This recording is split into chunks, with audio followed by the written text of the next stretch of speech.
And I also wasn't very prepared for the day, but because I don't have a T-shirt with any description on it, so but it's probably just as well because I'm not sure which of my many T-shirts I would have used today.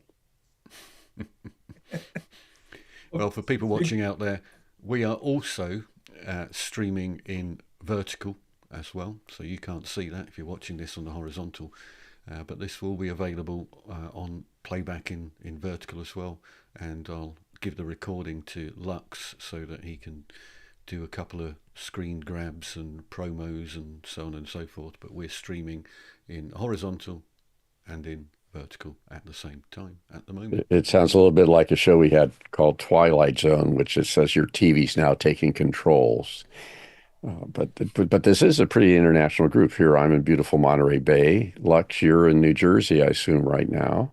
Absolutely. Neil, you're still in Portugal. That's right. And we have Edinburgh. Yep, that's I me. assume that it's a beautiful sunny day there. Of course. Well, Of actually, I think course. it's we just had our 3 sunny days, and now it's going to rain for about 2 weeks. Yeah, that's my understanding. I was surprised it said sunny. And where in Germany are you located? I'm in Dortmund, home of Borussia, uh, of the BVB, if you're a soccer fan. If not, there's nothing I can tell you about Dortmund that you would recognize. Oh. And I think we have a very famous like brewery here, but I don't know.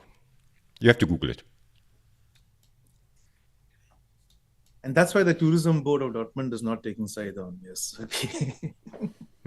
I think yeah, the last big like tourism event I think was during the World Cup when it was in Germany. We actually had like 3 or 4 games in the Dortmund stadium, and since then no foreigner ever came back or any tourists. Nothing to see here. Hey, Said, it's better than the World Cup happening here in the States. It's happening and nobody's going to see it over here. So it's far better than that. Don't get me started. Martin, get us back on track. Otherwise, we're going to go on these tangents. So We have a track. we have a track. So last I can do create screen shares if you want to do any screen shares of updates or anything like that as well, Lux. But we can let you know as we go through. But let me just flick to another scene because this is something we were talking about the last time that we were on. Let's go that one. Yeah, this one. So last time we were on, we were actually looking at different use cases for StreamAlive, and we talked about maybe doing, something during the World Cup actually, and soccer talk along, watchathon or whatever you want to call it, using StreamAlive for discussion. And then we also mentioned something called lawn bowls, because over in the UK, lawn bowls is a big thing. And in fact, there's at least 2 people who live stream lawn bowls. So the other day, when it was sunny in Edinburgh, I went out and this is the lawn bowls just across the road from me, complete with a palm tree because it's so hot in Scotland. And this is another one about 200 metres away from me. So they're all over the place, these lawn bowl greens. And that green is flatter than a golf course green. And you can even see just here, that's the big roller, which flattens the grass, and they're out there every day doing that. I ought to do that on the smaller version of the screen as well, because nobody's going to see me moving that arrow around on the other canvas at the moment. But anyway, that is lawn green bowls for you, and it's paid by people of a certain age, but they're all live streaming now, so everybody's at it, and so it's another use case for StreamAlive. So, Oh, talking of use cases, how's it played again, Martin? Or just very briefly? How's it played? Basically, you throw it's much like curling actually as well. You throw a very small puck equivalent of called a jack down the green, and then basically 2 teams of people need to get their bowls as close as possible to the jack, and the idea is perhaps you throw the first one and make sure that it's lined up with the jack, and then somebody else has to knock it out of the way without knocking your ball closer to the jack, and then you're from the other end, you're trying to knock your opponent's balls away from the jack and leave as many of yours close to the jack, because that's what gains you points.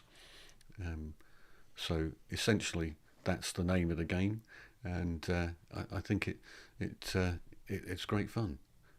So Nice. interestingly enough, It's Everyone- like everyone curling should play didn't this help me at sport. all. Just saying.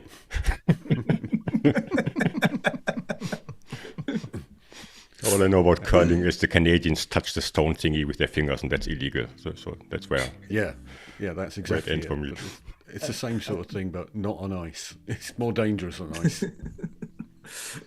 I think this stream is a good test of LinkedIn's algorithms to see if it reads the transcript and says this is not safe for work, just based on the words we've been using in the last couple of minutes. So should be interesting. So, but So- there's a different name for that game too, I think, because I learned it in, in Australia, and I'm trying to remember what it was. Is it crown green bowling? You know it as, or something else? But these were metal. The balls that you tossed were metal. Petanque, perhaps. Petanque, thank you. Yeah. So how does this Really differ? French, I think. You throw the balls in the air for petanque, and it lands in sand generally. So here you're bowling across a very, very flat lawn. So very, very different. Petanque, typically French. That's where that comes from. So I have no idea. How I'm that's spelled. hoping- I was trying to look it up, but there you go. I think we have got StreamAlive connected to Restream by the Chrome plugin. If anybody would like to type into LinkedIn a single word, then I'm hoping maybe it'll pop up on here. I'm guessing Neil's already typed a word in. So I don't know whether I have. need to reconnect this that you've sent me, Neil. I don't think so. The chat's still working. I can see my chat coming in onto Restream. Is it working on that side? I can also post on the Restream thing. Maybe you might have to reconnect the chat, but the chat URL is the same.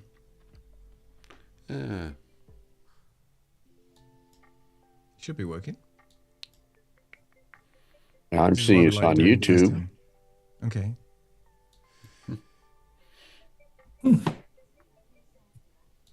Maybe it doesn't like the word crown. Let's just do hello. I mean, you never know, right? With the changing it censorship around on, slightly. on LinkedIn. Okay. I'm just going to run a we go. live interaction now. Yeah, and I can see all the chat coming in from the various channels, which is good. I'm going to do that again. That should work now.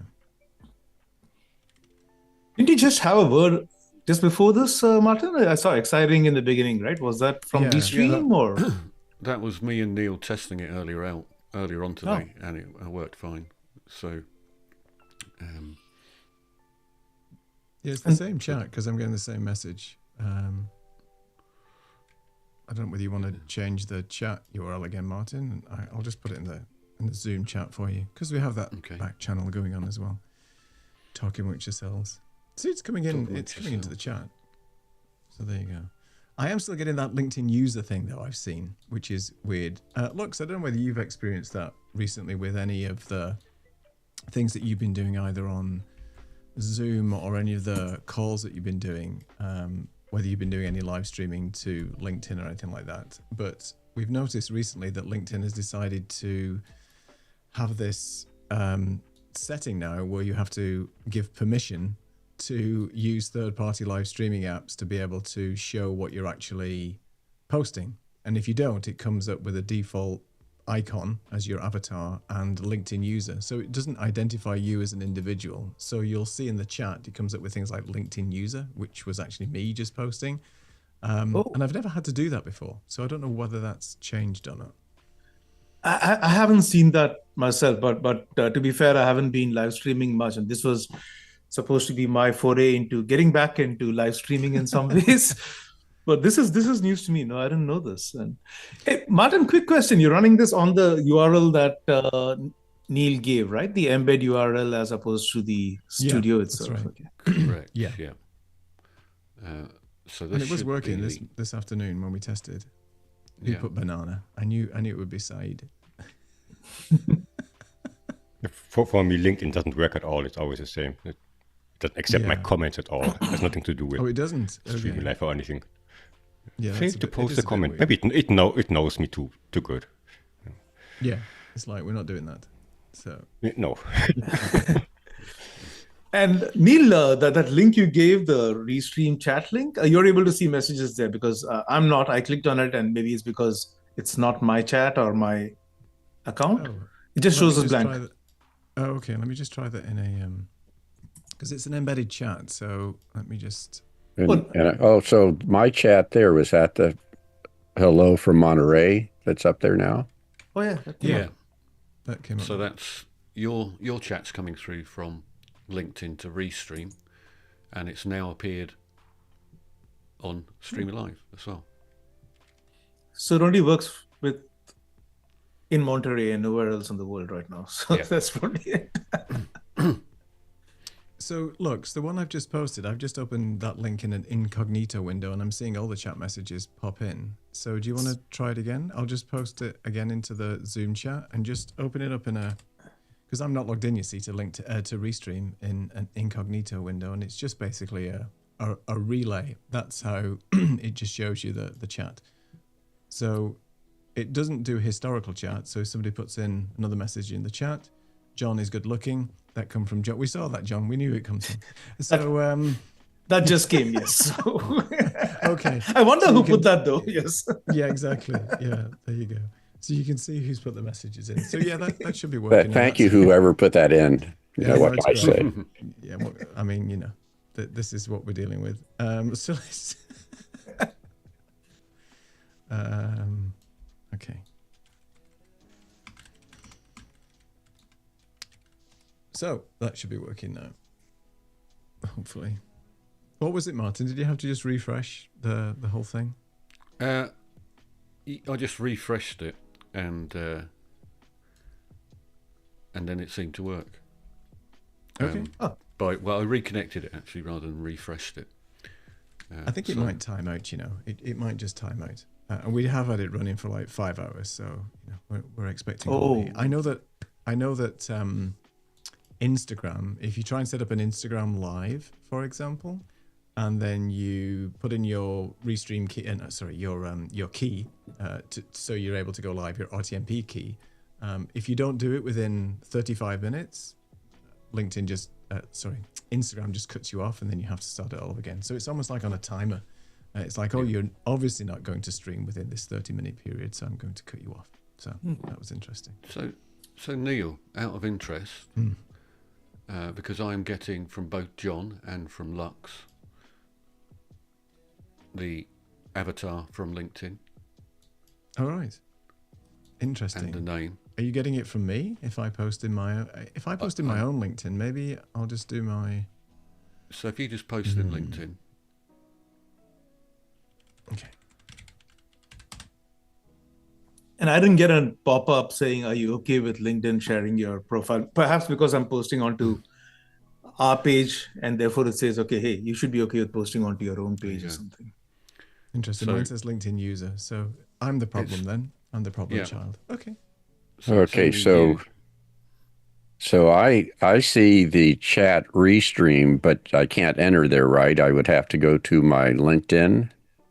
You'd have to go to wherever. Yeah, LinkedIn, for example. Okay.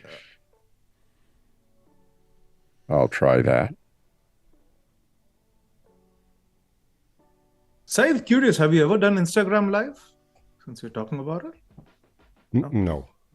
And I'm also not interested in doing it. I'm too old for this.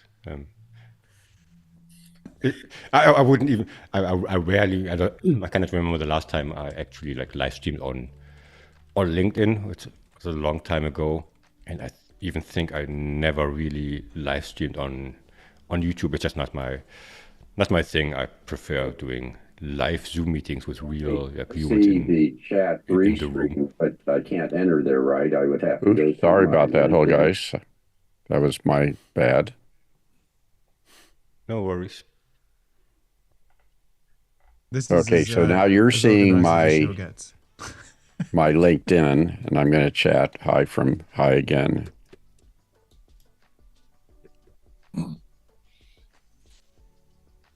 Let's see how long it takes that for the show up. I think it just did. Me, Yeah. it's still Very quick. Yeah, it's pretty fast on LinkedIn. I'm surprised. Yeah. The fastest I've seen is Kick. Yeah. Yeah. Yeah, LinkedIn's pretty quick, and then YouTube is like 20 minutes. So anybody out there who's thinking about their different streaming platforms, Kick is very quick, as you said. LinkedIn seems to be very quick.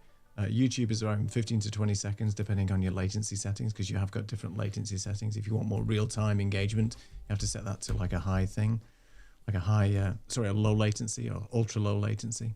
But then that stops you streaming in anything above 1080p. So there's all kinds of different restrictions. Why? I was just counting in my head from typing like my name into the YouTube chat until popping up on Martin's screen 6 seconds, which is Okay. Oh, wow. which is okay. That's pretty good. That's not bad. Okay. So I'm getting everybody's avatars and everybody, and I can see they're coming in from LinkedIn. I can see they're coming in from YouTube by the little thumbnail in the corner there, apart from Neil. I'm changing it now. I think I know what the problem is, but I don't know why it's changed, which is weird. I'm just Within LinkedIn, there is a setting under your profile which says visible to external sources. Now, mine was switched on when we went and checked it. I never changed it as far as I'm aware, so I think it's just switched on by default, but you can switch it off, and if you do that, they won't see your thumbnail or your name. But it's I don't know whether Neil's managed to turn his off accidentally or whether it's for some reason defaulted to incorrect setting. It's very weird. I'm going to try it again now. That kind of makes sense even. I mean, you mean the thing where people outside your network can see your avatar and your post. I mean, yeah, if you have this turned off, of course. No, I've nobody changed the will see settings, it. but it's still not worked. So, and I think it's because I have to probably log out or log back in again. But I know where the settings are now, and I've just changed it. So it's a bit strange. just out of curiosity, where are these settings again, Martin, Neil? So you have to go into privacy. Privacy settings. Yeah, under LinkedIn. So it's under your Me settings and privacy, and then you have to go to visibility. And visibility when viewing other profiles, I think, is what it's set to. No, there's two. There's one for visibility within the LinkedIn platform, which is what Saeed was talking about. People outside of your network can't see your second name, or they can't see your profile picture and things like that. You can switch all those off within LinkedIn. But then there's another setting, which is visibility on external platforms, which is on stroke off. I can't remember the exact terminology. Off LinkedIn visibility. Yes, I just found That's that. the one. There we go. Got it. Okay. Thank you. I didn't even know that was a thing. Mine says on profile outside LinkedIn. So that should work, right? Yeah, it should work. So the direction that's happening when I chat in LinkedIn, it heads over to the chat in Restream. Is that the flow? That's right. That is correct. And then yeah. Restream's coming in. Yeah. Then Restream. I think it might be the chat to LinkedIn and StreamAlive. To Ecamm and StreamAlive. And we're going live in multiple LinkedIns, John. So it's the StreamAlive page, my personal page, I think Neil's page, Martin's page, and a couple of YouTube channels as well. So, and Restream's getting all those chats, right? Yes. Correct. Yeah. And StreamAlive is working on the browser on Restream and processing that chat, and everything's a screen at Martin's end on Ecamm, which is then coming back to the stream. Did I botch it up, or is that a No, that's exactly right. That's the correct flow. So one of the interesting things to sort of play with, if we did a poll, the delays from the different systems would be how long you should have the poll up to make sure you get every vote in. Correct. So that's one of the reasons why we don't do giveaways and things like that based upon speed across multiple platforms, because not only are the individual platforms different in terms of the latency, it also depends on where you are in the world and how good your internet connection is and things like that. So somebody on YouTube could be waiting 20 seconds, another person like Said said 6 seconds, whereas on LinkedIn it's a different again, and definitely massively. I mean, it's instantaneous if you're on a single platform like Zoom and just taking the chat from one platform, but you can't really do it from multiple platforms on a timed basis and expect them to all come in at the same time. They won't.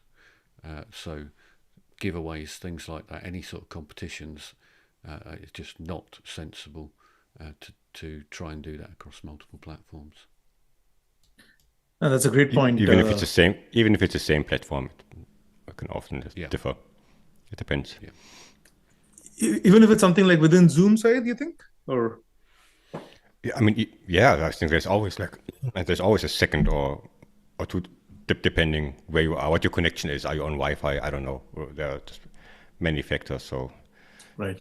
I wouldn't do that too. I mean, if you do it for a quiz, it doesn't really matter, right? If it's just a fun thing you want to do with colleagues or with your audience. But as Martin said, if you have something actually you want to give away or you can win something, then maybe pick another format where it's not about reaction time.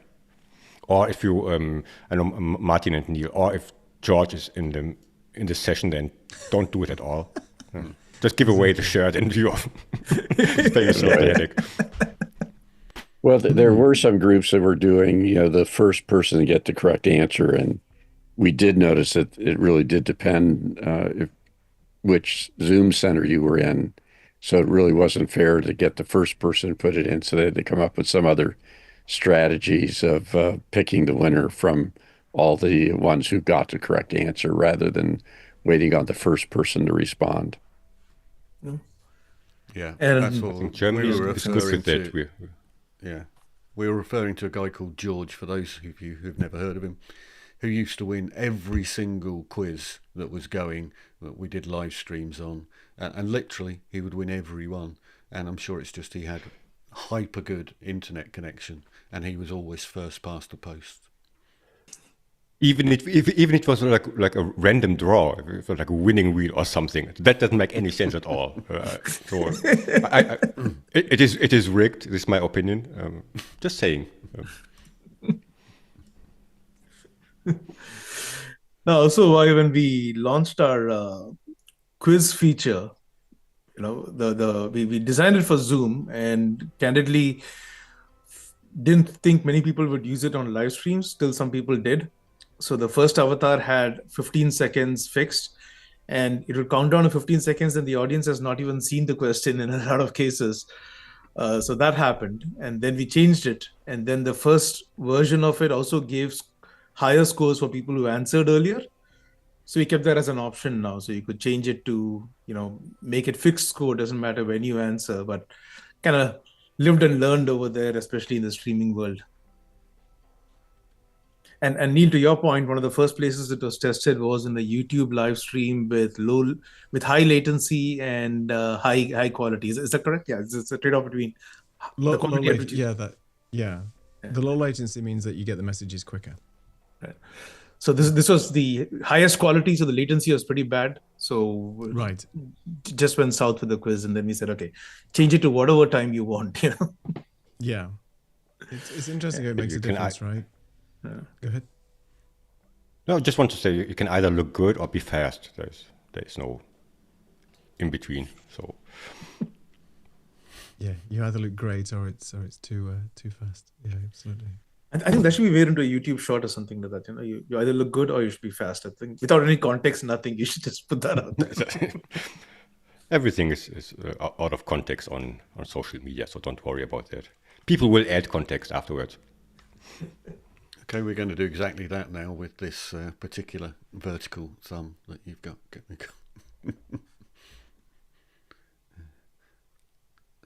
We've got a little bit of music playing in the background as well, just to keep the Tiny mood bit of fresh music to put you to and sleep. so on. Just a tiny bit, hopefully.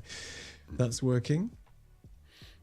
So, Lux, did you have any updates to share with the world on what you guys have been doing with StreamAlive recently? And well, I mean, I guess the audience hasn't been privy to the stuff that we've been talking about, because obviously we've been behind some closed doors and things like that. So, is there anything you can or you want to share in the up and coming releases, or anything that people need to be worried about what StreamAlive is up to?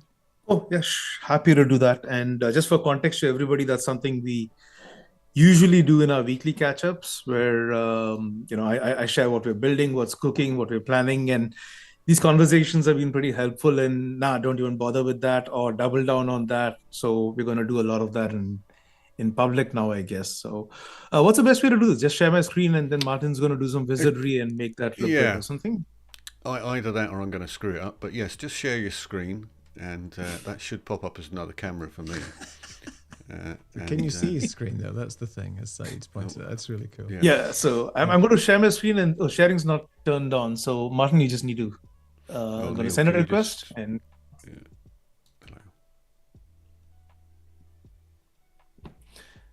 And Saeed, I was about to ask that question, so I'll give you a cue. So if you can stand up and show the beautiful Wesley swag that you have, so people can read that instead of having to. Yes, can you? So crazy thing, John, Martin, Neil. I'm actually, after this meeting, I'm driving down to New York City. And one of the things, so it's Tech Week here in New York this week, a lot of interesting events. And I'm actually have a 5-minute presentation of StreamAlive in that session. Speaking of which, maybe I'll just rehearse right now live to get ready for that meeting afterwards, because it's supposed to be a quick overview on StreamAlive. There you go. Why not? And the opening sentence of the first slide is, "Can you see my screen?" So if Saeed was here, I would have requested him to come along and just stand there, instead of me having to articulate that. Just need a little video of Saeed to pop up when that happens with his shirt on. That's fine. Yeah, we will create a clip out of this. This will be fine. Martin, I've got the screen up, so whenever you can pull that in. Yeah, let me have a look and see if I've got that. Oh, looks good to me. Go ahead. Now, Lux, you won't be able to see the production. That's basically how it works. Depending if you've got 2 monitors going, then you would have the Ecamm production on one side, the Zoom window, and then your actual presentation. But we, as the audience, can see both you and the presentation. So, thank you for that. Yes, I have 2 monitors, but I switched them off because I keep getting confused. But good to know that. That's helpful. Thank you. So this is supposed to be that 5-minute presentation, which I thought, considering this is our first stream, might be a good introduction to StreamAlive. So here's where cue Saeed's hoodie, which says, "Can you see my screen?" Second most common sentences in meetings. The first most common sentence, of course, being "You're on mute," for which also Saeed has a t-shirt, interestingly. So our belief is that presentations need to move from just talking. And, most live sessions today, whether it's on Zoom or whether it's on Teams or wherever it may be, is just a presenter going slide, talk, not unlike what I'm doing right now. So what if we could change that?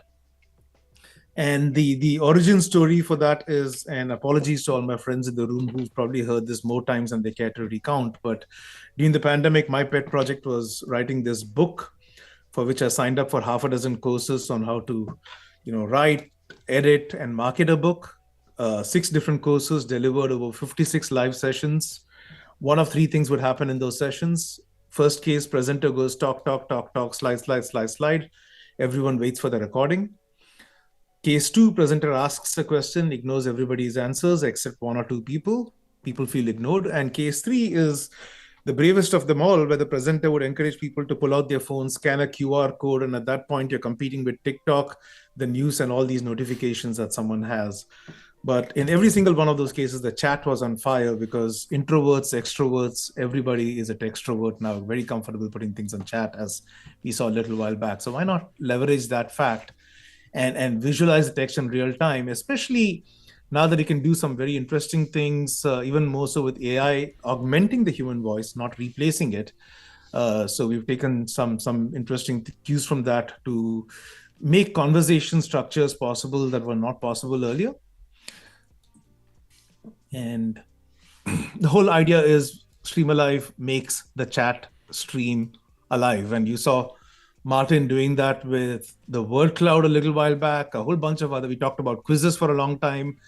We talked about spinning wheels, a lot of other things. We didn't do the map, which is one of my favorite features, asking people where they're joining from, visualizing it in real time on a map. But the whole thing is just ask people to put it in the chat. Don't give them complicated instructions, and then visualize that chat in interesting ways. So this is actually running inside of PowerPoint, if you can believe that. So here's a simulation of, if you're asking people, hey, in the age of AI, what's irreplaceably human in live sessions? People give these beautiful answers. It gets visualized like Tetris tiles on my screen, and then I can do things that you could never previously do. And this is, again, AI in the service of the human voice, not replacing it. Imagine if I wanted to summarize the room, I could just press a button here, get a summary of what everybody said in real time. And this is a great example of AI being useful because it moves the conversation from simple yes or no, or here's a poll, to open-ended conversation with 10, 100,000 people commenting and conversing in real time, right?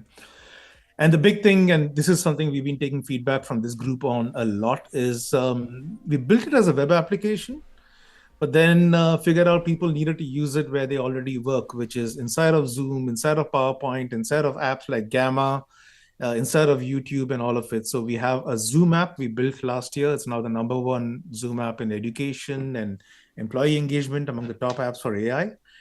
And then a lot of people said, hey, can this work inside PowerPoint, as you saw a little while back? So a lot of our focus in the last couple of months, as my friends here know, has been in getting StreamAlive into places that presenters present. So I like to think of the company as going through 2 phases. The first phase was making it absolutely frictionless for the audience, which I think we've accomplished. Just put it in the chat, nothing else. LinkedIn chat, Zoom chat, Teams chat, Google Meet chat, YouTube live chat, any chat. And the second phase is make it frictionless for the presenters, present where you already do, whether that's PowerPoint, Canva, Gamma, wherever. StreamAlive will work inside of that. So that's been a lot of our focus. So started off in the world of streaming and live streamers and gamers, and then figured that the place that really needed us is where the most boring presentations happen, which is compliance training and all of that. And I can see Neil smiling and remembering your past life on having been subject to some of those, maybe run some of those too. But I think there's a fantastic opportunity in training, webinars, and anything else that is one-to-many, and that's really our focus. So turning every monologue into a dialogue, that's the focus. I'll save you the rest of the slides, but yeah, I need to cut my talking track down to less than 5 minutes if I need to do this and not be booted out of the room. But that's a quick introduction to what we do at StreamAlive, and maybe a good segue also into what we've been doing with Gamma and everything. But I'm going to stop here and just stop share for a second. It's great. It worked well. You think the flow makes sense? Yeah. Yeah, it makes sense. But you've only got 5 minutes. Is that right? It's supposed to go 5 minutes, and I realize it's probably a lot more than that, right? I don't know. What was that? About 6 minutes, something like that. It wasn't that far over, I don't think. The only comment I might do is if you go back to your first slide, or I should say your second slide, after you said, "Can you see my screen?" Let's go back. This one? I'm not seeing it, so There you go. You're yeah, that one there. Tonight. So should we be seeing faces on that screen? Your little mock. No, actually, I mean, okay, thank you for reminding me. I was supposed to make a point also about how, people by default prefer to keep their cameras off, and we force them to keep their voices off. Thank you. I need to add that line in there. Yeah, or I was thinking here if you have just avatars there, or somebody who's empty office. Yeah, maybe I can do that. And I actually use Claude Design for some of these slides. So I'm going to go back to Claude Design and ask it to redo the slide. I've been tripping a lot with Claude Design. And Neil, let me give you the 30-second version of what StreamAlive does. Do it.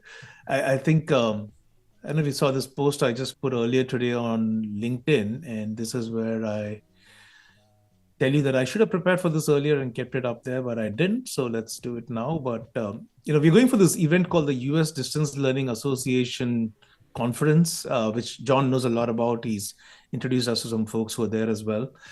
And as part of that, we get to put some swag in every person's bag, and we decided to make this sticker sheet, which is also a one-page summary of what StreamAlive does. Get ludicrous engagement, stop one-way presentations, unmute the audience, ask them to put it in the chat because everyone's an extrovert, and connect, interact, include, and engage without the QR code circus. And So each of those are a sticker? Each of the 7 things. So this human voice matters more, stop one way, unmute, extrovert, chat, and the connect is a sticker. So you can just peel it off and stick it on your laptop. So they're all laptop stickers. Where do I order mine? I'll send it across to you. Everybody on this call gets VIP and early access. So as soon as it's printed, so we just send the. You think it's nice? I'm quite excited by it, but I'm biased, of course. This was my weekend project. People love stickers. I don't know why, but they like stickers. I just put one on my mic today. I'm not showing off. It's just a coincidence because why not putting a sticker somewhere on my gear? So, and I was just thinking before because you said putting this into the giveaway bags. You can create a giveaway bag that's literally branded, so like a tote bag or something. Then it's very expensive. So you have the branding already on the outside or the message or whatever you want to put on it, and then put some nice things in it. Yeah, stickers are an interesting thing. A good friend of mine rented his house and became known as the Crypto Castle in San Francisco. It had a whole bunch of people in early crypto. And there was a refrigerator there, and they put stickers on it from all the conferences and all the events. And eventually they filled up a whole front of a refrigerator with all these stickers. When they finally moved out, they replaced the refrigerator, but they took the door off so they could have that memory of all the stickers from early Bitcoin days. So, you can ask people. There's like this conversation: stickers on your laptop, yes or no? And there are people that I would never put anything on my MacBook or your Windows book, whatever, and others that put like everything on it. And I saw someone told me like for Mac you can get, I don't know what they are called. It's like you put some kind of foil on the laptop lid first, and then you can place like the stickers afterward, because some are really hard to remove afterward, and you peel off all the all the paint or whatever from the back of your notebook. So you can buy something like a huge sticker to put stickers on, which is very ironic, but there is a market for everything. That sounds like an impromptu StreamAlive poll, doesn't it? Stickers on your laptop, yes or no. Oh yeah, I don't know whether I was about to suggest it.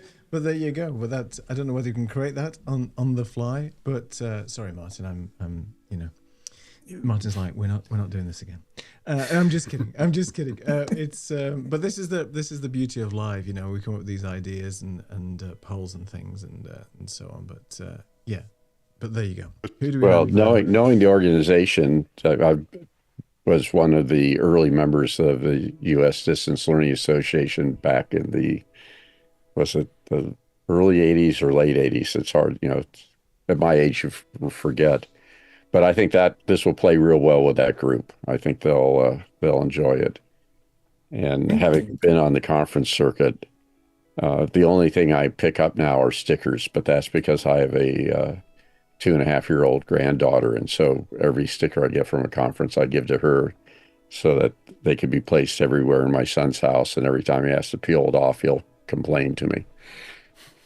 I think the only problem I have with stickers is when we bought the house that we live in now in Portugal, there was a young daughter that was part of the household. I can't remember how old she was, maybe 4 or 5 at the time. And her room that she had was wall-to-wall stickers. And I'm talking stickers everywhere. Stickers on the cupboards, stickers over the hinges, stickers. I mean, I think it took us a good 2 days to get rid of all the stickers in that room. And these things were like welded on there. You know, there were the industry glue, I'm convinced, that was that was stuck. So it took a while. So I'm slightly on the fence with stickers. I think they have their place, but if they're everywhere, then it's a nightmare. And I will never put a sticker on my MacBook. I'm just saying, Saeed. That's not even your own. So if it's like your own brand or your own face, what also works great, by the way. And I know I asked and then didn't let you. I don't know about that. Oh, geez. Not that anyone asks, but you can print a sticker with a QR code on it. Well, Lux, I am. Can you hold that back up again?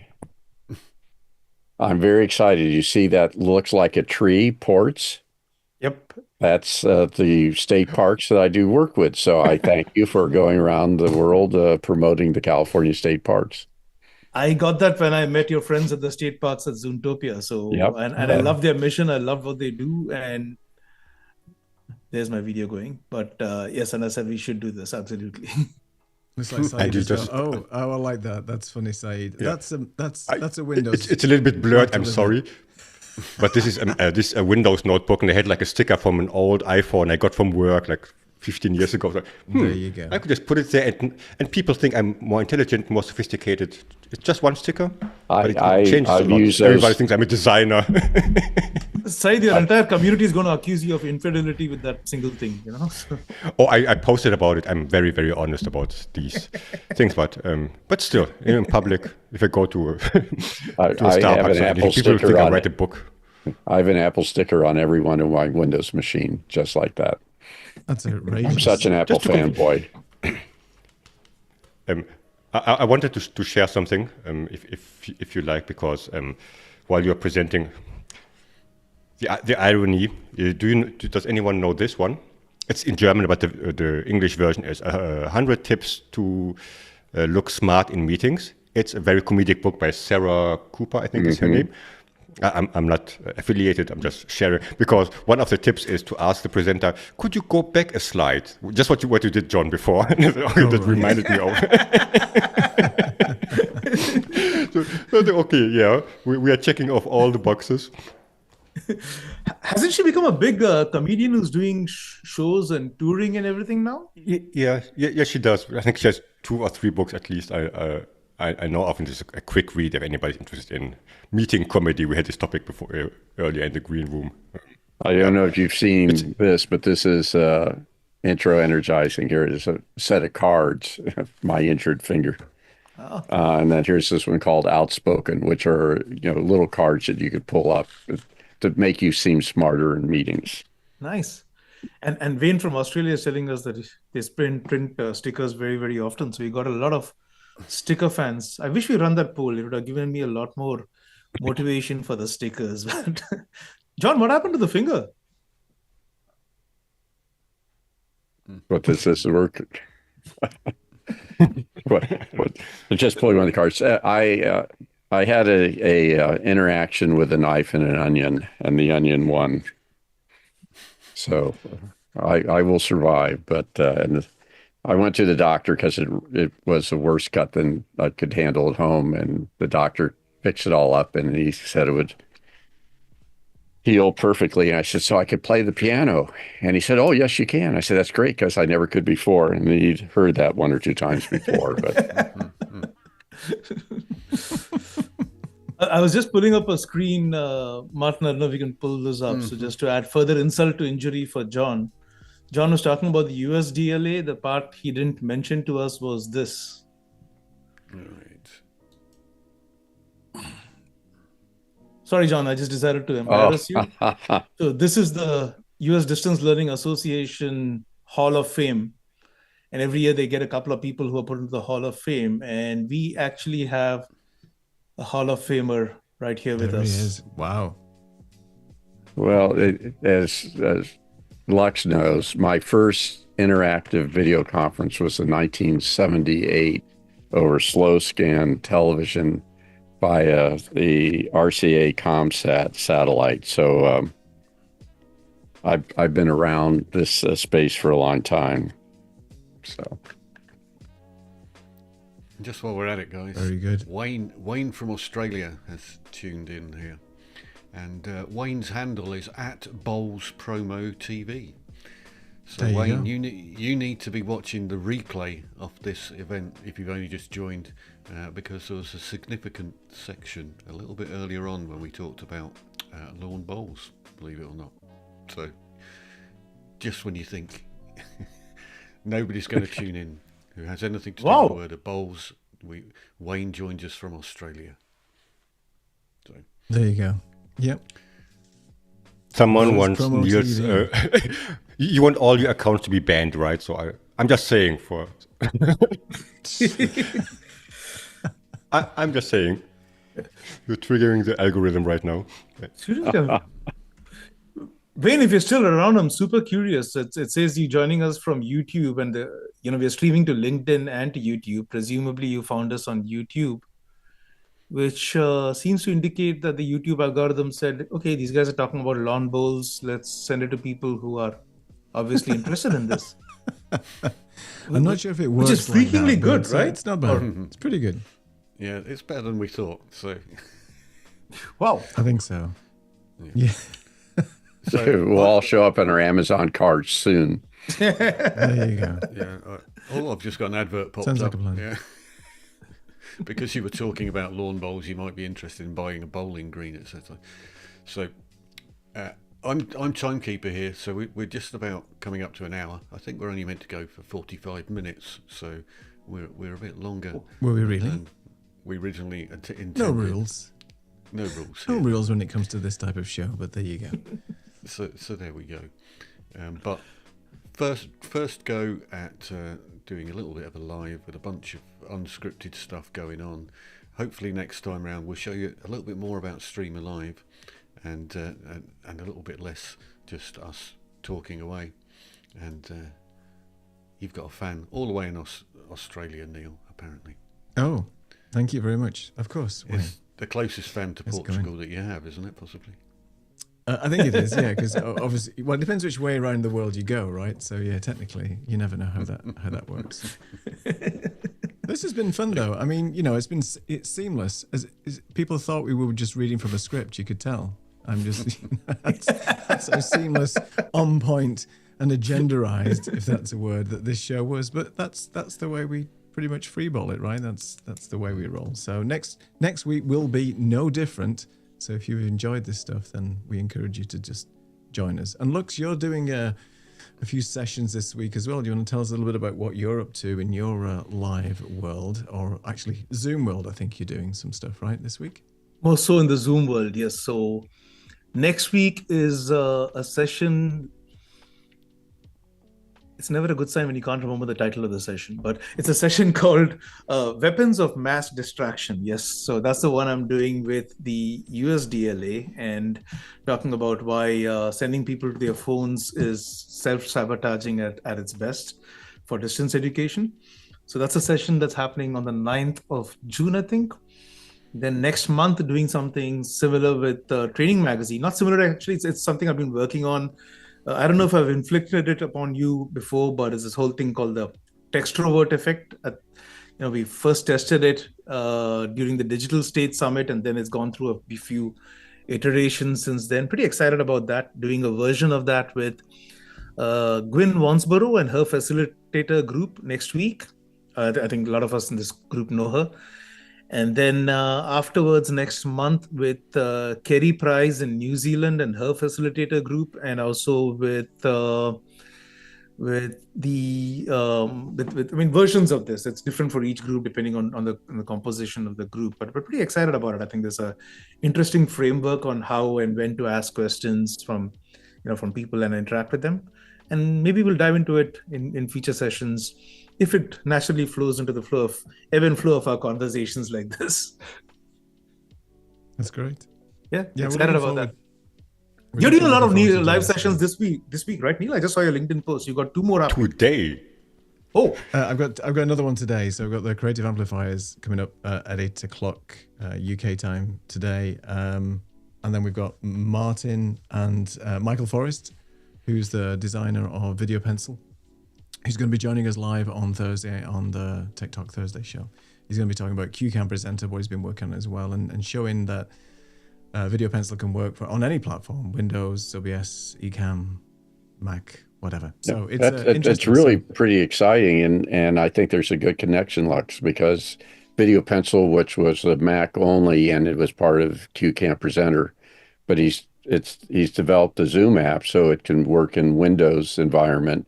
And since you're embedded into Windows, this would be a perfect thing. So when you're actually doing your Windows PowerPoint presentation, then he could be annotating over an iPad seamlessly. So it should be fun. isn't Michael also your friend, John, who you introduced me to, who's in Edinburgh Well, you're as well, seeing or? sort of the connection. I met Michael through the group called Office Hours. And Neil, did you and I connect through Office Hours? No, this show, I think. And then Martin and Neil and I met up in Edinburgh, where Michael Forrest is located. So it's one of those met online and then had a in real life meeting, and a very good shared pizza, which I think is the universal tool of meeting in live. The universal food of choice, definitely. And speaking of meeting in person, after I saw this hilarious post on LinkedIn recently about the Fit for Facilitation community that Saeed is a co-founder of, and Jan Keck, who's also well known in the community, has made it his mission to meet all the co-founders of FFF in actual physical flesh and blood. And the only person left in that list is Saeed. I mean, it sounds like a hitman, I know, but yeah, the irony of this is he met someone who lives in Bali, someone who lives in France and in Belgium, and we live both in Germany, and we have never met, which is like, I don't know, but we will meet someday. It's a small world, yeah.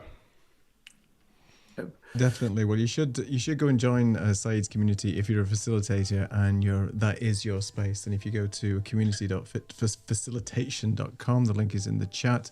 Please join and sign up. And it's fun. And you've got something coming up next week as well, Saeed, on the 9th of June, is that right? You've got a live session coming up? If you say so, yeah, it should be the 9th of June. Well, I've signed up for it, so I'm hoping. Okay, so probably you are not the target group, and I will tell you why. It's about getting to know the Stream Deck and about understanding. It's not a training; it's about understanding what it is, because all the geeks talk about it and use it for the Zoom sessions or for the facilitation or for the live streams, and could be intimidating for some people that don't even know what the potential is, and I just want to show a little bit of show and tell what it is, and hopefully maybe next month, Neil, we will also do something together, like co-host or co-facilitate a session on a topic that will not be revealed yet, because I don't know like the exact title and the content, but I'm pretty sure it will be public soon. And Martin, Neil, I know that from past sessions we've done together, like, the one where you helped me do my setup and everything. People have asked me how you produce these things, what you do, and I've bossed it up in explaining to them on how, this combination of Ecamm and production and everything works. So hopefully when we share this after, you'll include notes to how people can connect with you as well. I know that's a question I get sometimes, so it would be helpful. Martin, you've got a live stream coming up. I know we're just talking about all our live streams and things, but Martin, you've got another one on Thursday afternoon about ITSM and service management, right? I have, next Thursday. So I've got a new series called Talk IT, and it's on the topic called IT service management, and I've got a whole bunch of guests coming up on that. It's not going to be for everybody, but for people in that world. Hopefully we're showing a production that they've never seen before, and we will be using Ecamm, and we will be using StreamAlive, and we will be engaging the audience in a way that they've never seen before. And one of the reasons for doing it is that I've just seen so many terrible live streams in that world, and these are all people who are business people taking $1 million or $2 million from a client, and they turn up and look terrible on a Zoom call or on a Teams call. So that's it. Cool. Lots going on. Nice. So, John, you joining any Hall of Fames in the meantime? More Hall of Fames? Well, I'm trying to get myself organized here. So can you see my screen? As they say, let me. just give us a second because we've got to flip over to. Okay, you have to flip me. Mm-hmm. We were all talking about.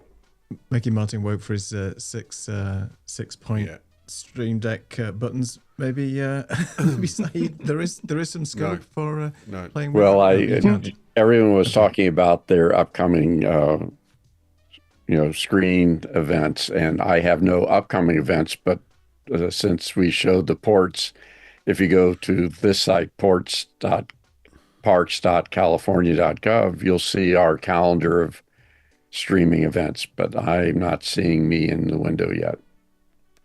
Not seeing your camera appearing in the Zoom list, John. That's it. It's because. Well, this is what we do. We test it and break it so that you're not seeing. You see it in the Zoom window on the top. Not in the Ecamm one, I'm guessing. John, if you want to put the link, I can put it up and share it from my end if you want. I'll stick it in the chat.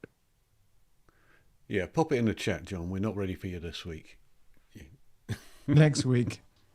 I'm not sure people are ready for me any week, but I thank you for the kind consideration there.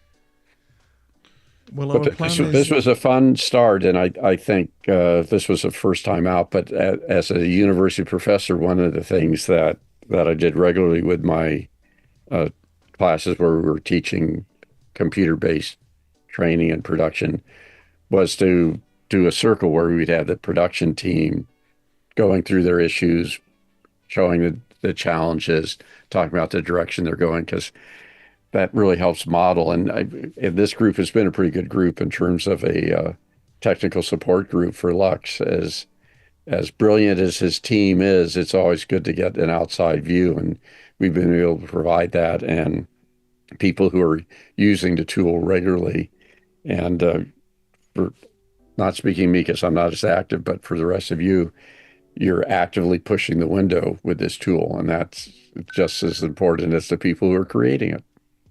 Thank you, John. I couldn't have put it better. Thank you. So we are planning to be back same time next week, and if you thought this was good enough, then we will be doing exactly the same next week. But we'll have a little bit more focus, I think, on StreamAlive and other bits and pieces. So, and if there's anything that you guys want us to talk about on this show as well, related to audience interaction and things like that, then let us know in the comments. Said's chuckling, so that can only mean something rather sarcastic. Or something to talk about less. That could also be an option. There you go. You can always tell us, like, please don't talk about that anymore. Or something else. That's a good point, Said, because, it's not always about what people want. It's about what people don't want. Very good point. And on that note, I'm going to close the show, but we can stay in the Zoom call and sounds good. End the stream. Thank you. Thank you. In a few seconds, here we go.